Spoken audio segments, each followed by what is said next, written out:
Hello दोस्तों, welcome back to my YouTube channel. दोस्तों आज हम लोग जो टॉपिक देखने वाले हैं वो क्लास 10th के साइंस का है, रासायनिक अपक्रिया, जो कि बहुत ही इंपॉर्टेंट टॉपिक है और एग्जाम में बहुत बार पूछा जाता है। तो चलिए बिना देरी किए हुए पहले इसको समझ लेते हैं।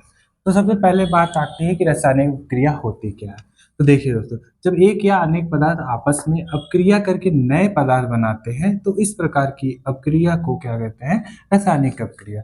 यानी कहने का मतलब ये है दोस्तों, जब एक या एक से अधिक पदार्थ आपस में मिलकर अपक्रिया करके एक नया पदार्थ बनाते हैं तो क्या कहलाता है, रासायनिक अपक्रिया कहलाता है। दोस्तों एक एग्जांपल के थ्रू इसको अच्छे से और समझने वाले हैं। यहाँ पर हमने नौसादा नाम का एक पदार्थ लिया है और एक चूना लिया हुआ है पदार्थ। दोनों को हम लोगों ने मिलाया और अपक्रिया कराई। उसके बाद हमारा एक नया पदार्थ जो बना, कैल्शियम क्लोराइड बना, और इसमें से जल निकला। और दोस्तों अमोनिया का तिछ गंध भी इसमें से देखने को मिलता है, यानी अमोनिया का गैस भी यहाँ से निकलता है।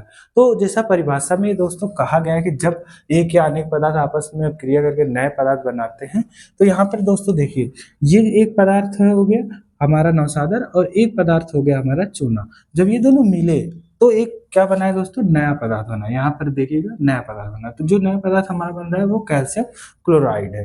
तो यानी कि यहाँ पर क्या है दोस्तों, रासायनिक अपक्रिया है, यानी कि यहाँ पर रासायनिक अपक्रिया हो रही है।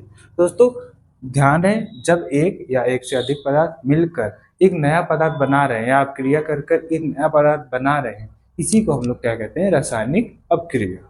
अब चलते हैं दोस्तों कि रासायनिक अपक्रिया की पहचान कैसे करेंगे कि यहाँ पर रासायनिक अपक्रिया हो रही है। तो सबसे पहला पॉइंट है दोस्तों, अवस्था में परिवर्तन। यानी जब भी रासायनिक अपक्रिया होगी तो पदार्थ की अवस्था में क्या होगा दोस्तों, परिवर्तन होगा। फॉर एग्जाम्पल अगर हम लोग मोमबत्ती को लें तो जब मोमबत्ती ली जाती है तो वो ठोस अवस्था में होती है। उसको जब जलाया जाता है यानी रासायनिक अपक्रिया उसमें होती है तो दोस्तों वो लिक्विड में बदलने लगती है। उसके बाद दोस्तों आती है दूसरा पॉइंट, ताप में परिवर्तन। दोस्तों जब भी हम लोग सूखा हुआ चूना लेते हैं और उसमें पानी मिलाते हैं तो उसके ताप में क्या होता है दोस्तों, परिवर्तन होता है। यानी वहां पर भी क्या हो रहा होता है, रासायनिक अपक्रिया हो रही होती है। चूने का जल के साथ मिलके क्या हो रहा होता है, रासायनिक अपक्रिया हो रही होती है। और जो चूने का टेम्परेचर है वो दोस्तों बढ़ने लगता है। उसके बाद है दोस्तों रंग में परिवर्तन। रासायनिक अपक्रिया में अक्सर दोस्तों रंग में परिवर्तन देखा जाता है। इसी की वजह से नीले लिटमस कई केमिकल के साथ मिलकर रिएक्शन करने के बाद क्या कर देते हैं दोस्तों, अपने कलर को नीला लिटमस क्या कर देता है, बदल देता है, लाल कर देता है। यही रीजन है रासायनिक अपक्रिया।